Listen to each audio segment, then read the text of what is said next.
when I rebound. I bounce 3.5 grams to a half ounce. Photos flash, hashtag nigga, it's the nine. Photogenic, fly shit on your timeline. Describe me in just one word, you gotta say phenomenal.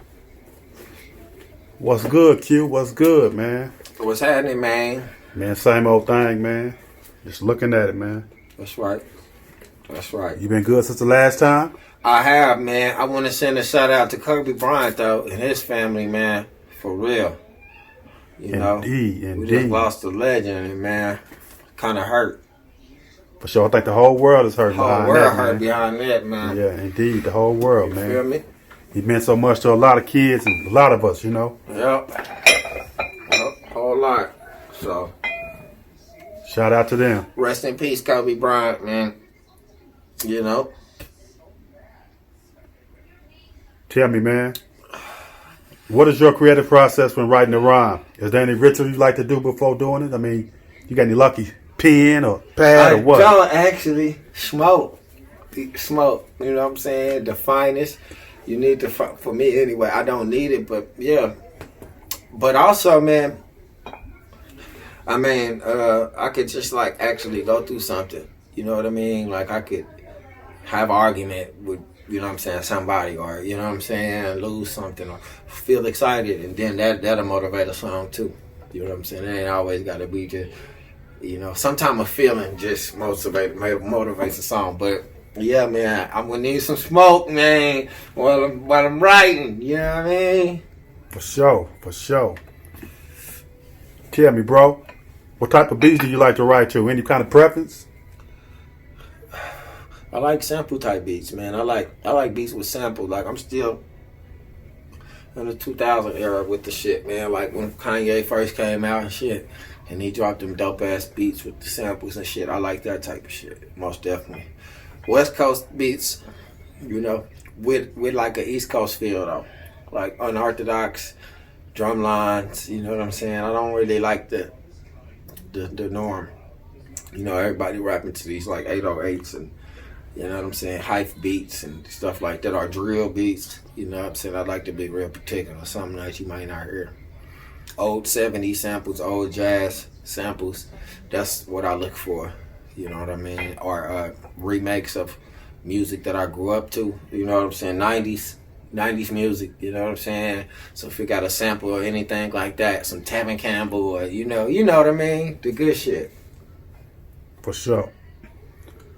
Man, you mentioned earlier, man, that your big brother, Little Hoover, made you want to rap. Yeah. Tell me, what was his reaction when he found out that you could really spit bars? Man? Oh, man. I kind of remember it, man, because it was like, well, I had started doing my thing, and he was locked up, but,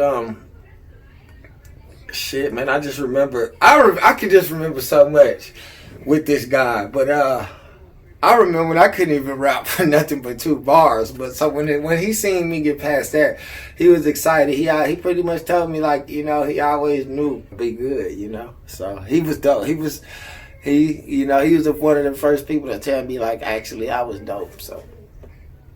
Shout out to Hoove. For sure. Free Hoove. You feel me? Free LH. Yeah, man. That's a beautiful thing. Like, just to even think back, you know, just riding and he hustling and I'm in the back seat just, you know, just going through, just seeing him just do his thing in the streets, man, how much respect he had. It wouldn't even just like to know that he was rapping actually what he was living.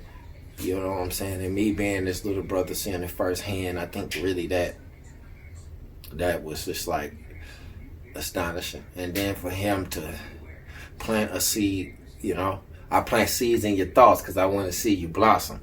You know what I mean? So to see him, I think for him to see his seed grow, you know what I'm saying? I think that was a proud moment for him. So I could see it in his eyes, you know what I'm saying? Especially nowadays too, like, you know, he'll give me a call. The last time I talked to him, he said, man, I just want to hear the music. I said, you need anything? And he said, I want to hear music, which is my next album. So pretty much, man, he's like one of my biggest supporters still to this day. Perform in a studio. Which one gives you more of an adrenaline rush? Performing, most definitely. You know what I mean?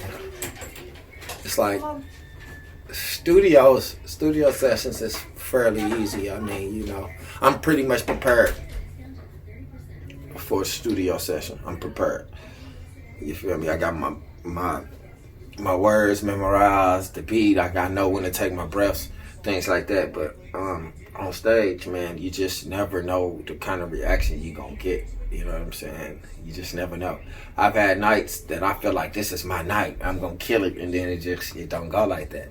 And then I've had other nights where it's just like, okay, yes, the crowd is okay, and then you just demolish it. You know, so stage because it's just so unpredictable. You just never know. You know what I mean? You never know what's gonna happen. You can prepare for it 1,000 times and then get up there and forget words. You know, that shit didn't happen. You know, so I done got too drunk sometimes, man, and get up there, you know, forget lines or, you know, I have to play it off. You know, other times I done just been throwed and just got up there and everything's been perfect. So, you know, but stage most definitely. Performing is a harder task than just recording for me personally. Man, what's the story behind A Wise Man Once Said? That song, man. I'm digging that. A wise man once said, man, shit, man, to tell you the truth, like, I really don't know. Honestly, you know what I'm saying? When I'm writing, I don't know until after I got where I'm going. You know what I'm saying? You feel me? That I know what direction to go. Like, so for instance, A Wise Man, just like all of my songs, I never start out with a topic. I just write. And I let that takes me wherever it's going. You understand what I'm saying? So A Wise Man once came about just me writing, and then that's the direction it went. You know what I mean? And that's just as simple as it to say. That's as simple as I can put it. It really hit home though, because if you think about it, you know, it's all these things that in the song that I'm trying to say to you, basically that, you know, money don't mean nothing. You know, a wise man once said, a blind man once said, you feel me? A paralyzed man once said. All these things that I'm saying, if you look at it, I try to write codes in my music, but like I said, I never have no direction, man. I just go. That's the beautiful thing. When I'm writing, I just go, and it just comes out. So I didn't sit down. Basically, what I'm trying to say is, I didn't sit down and say, you know, let me write a song about, you know what I'm saying, a wise man telling somebody something they should listen to. It just, I wrote, and that's the way it went. You know? For sure. Man, you've been known to give back to the community, be it haircuts or feeding the less fortunate, man. Expound on that a little bit for me. Man, really, I don't really look at it as giving back, man. I just look at it as giving because I'm blessed, and that's my responsibility. That's really nothing I'm giving back.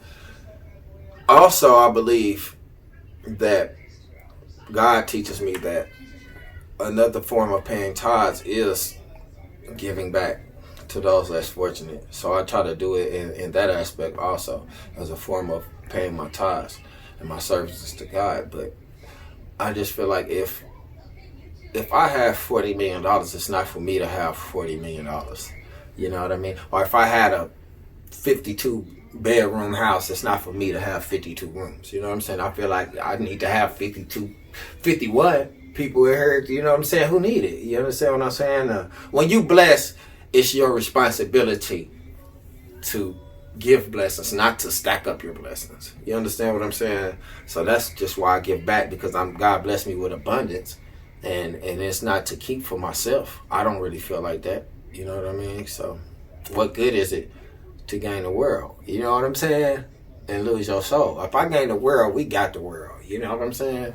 So, but just having you, or just having a solid somebody, that's the world. You know what I mean? So, but when you bless, you give blessings. If I have knowledge, I try to pass it off. What good is knowing better if you don't say better? You know what I'm saying? Or do better. Same type of thing. You feel me? For sure. Man, I know you got 2 kids, man. 3 kids, I mean. Four. I got 2 boys and two girls, 2 boys. Yep. For sure, man. Yep. Have any of them picked up hip hop? Have you ever caught any of them trying to spit some I bars or do something? all the time, actually, man. So my son Quan, he's all the time. If I put on the song right now, he'd go crazy. You know what I mean? And sing the tunes, and yeah, some parts I have to tell them, man, don't sing that part, of course. You know what I'm saying? Being a good parent, but other than that, yeah, they dig my music, man. You know, and that's how you know it's genuine. You know, when the kids respond to it, you got you something good. You know what I mean? So, yeah. I would hope they ain't doing it just because they my kids. You know what I mean? They trying to get some brownie points. I already give them the world, but so yeah, they dig it. For sure. Man, your grandmother, man, I know she had a heavy impact on your life. Tell us exactly what she meant to you, bro. My grandma was like an extension of my mom. You know what I'm saying? A direct extension, man. My grandma meant a lot. She meant a lot. She passed away a couple years back, but she meant a lot, especially to the foundation. Even my foundation on God, although I'm not a Christian like she was, but in my earlier youth, you feel me, I was a Christian, and she had the big part of it, all the Sundays, and you know, we went to Wildwood Baptist Church when I was little. And like my grandma was one of them, like, 7 day a weekers type, you know what I'm saying? Johnny Gibson, man. I feel like a lot of my spiritual grounding comes from my grandma, just seeing her, you know, being a part of her life. And man, speaking of grandma, man, she would make something to buy Miss Cream of Wheat, man, on Sundays, bro. Damn, blood, I miss my grandma, man. Cream of Wheat bomb. I'm talking about still to this day, nigga. Nobody talking her shit, man. I don't know how she used to make that cream of wheat like that. But yeah, man, my grandma is so dope, man. Shout out to Johnny Gibson, man. And may the Lord bless her soul. She's one of them ones, like, it's no doubt in my mind, like, God was waiting on her, like, with open arms. You know what I'm saying? Like, man, you're talking about a saint, not a sinner, you know? And just to see that, and you know, in my adolescent years, I was with my grandma, of course, a lot, frequently, and she helped mold the man that I am. You know what I'm saying? Period. Especially spiritually. You know, I got respect women directly from my mama, but my grandma, man, she really taught me. She taught me about God. Who is God? You feel me?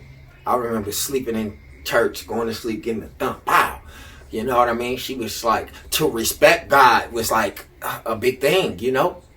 It was big. It was big, you know what I mean? And it is big, you know? And I think I got that from my grandma. I think, and that's a good question, because I never really I never really just thought about that. Like, what did my grandma do for me, man? Besides, you know, what she done for me. But what she gave me, with me indirectly, is most definitely a spiritual essence and a spiritual grounding, like, you know, like this is what we do as believers, or followers, you know what I'm saying, of God, you know. Man, I miss that woman, man. We was talking about sweet potato pie, blood, man, sweet potato pie, oh, man, just some shit you just can't never duplicate, you know what I'm saying? She just can't duplicate her fabric. It's just my grandma, man. You know what I mean? For sure. Last thoughts. Anything you like to add? Man, just thinking about death. You know what I'm saying? Thinking about grandma and Kobe Bryant and things like that, man, I just want to... If you got somebody... This is what I'm going to say, man. If you got somebody that you love, you need to cherish them right now. Feel me? And if you got somebody that you hate or dislike, now's the time to put that bullshit to the side. You know what I'm saying? It's 2020, man, and shit, man. You got to let go or embrace mode. You know what I'm saying? For real, that's my final thoughts. With all the shit that's been happening this week, embrace somebody, tell them that you love them, man. Because you never know when it's your time to go or their time to go. You just never know, man. So tell them that you love them right now. You feel me? Don't wait till tomorrow. You feel me? And again, get rid of that hate, man. I wish I could talk to my sister face to face and just tell her like I'm done with the bullshit. You know what I'm saying? That's what I'm trying to do. Me personally, I'm just trying to either love harder or, you know what I'm saying, get over the bullshit. You know what I'm saying, this year. And that's what I'll tell everybody, man. It's January, let's start the year off right. You feel me? Straight up. Other than that, mob. For sure, man. It's been good, man. Yeah, bro. Love you, man. Love you too. Peace.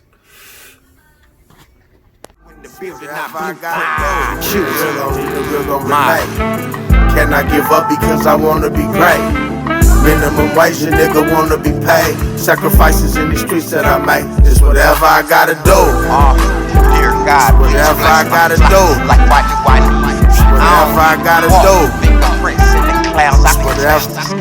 get fed off. Whatever I gotta do.